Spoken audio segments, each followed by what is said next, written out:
It always gets worked out some way. Good evening, my name is Jamal Taylor.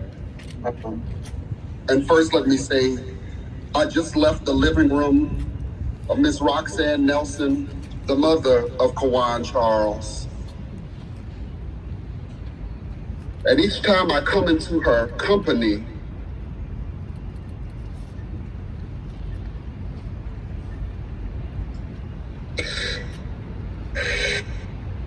I'm left feeling exhausted that our mothers have to go through this.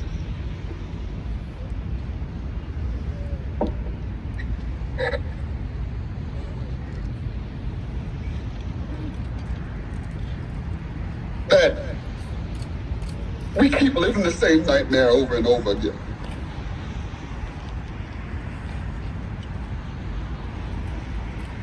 And I have to remind myself every day to get up and keep standing.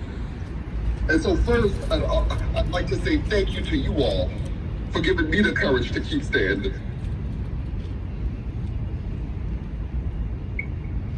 Because to see this overwhelms me. Because you see, in that standing, when we stand, we give subconscious permission for other people to stand with us. We give people the courage they need to get back up and do it again. And so I thank you today for standing with me. From way in New York City, and I wish I could give you each a hug and a bowl of gumbo.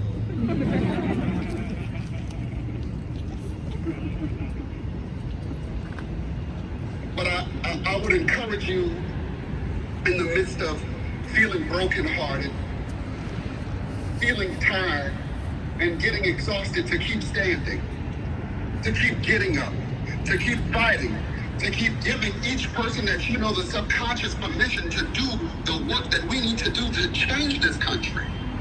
But you see, that standing, the ability to get up on those 2 feet that you're on right now and stand for Kawan Charles has given the permission to someone else to stand today.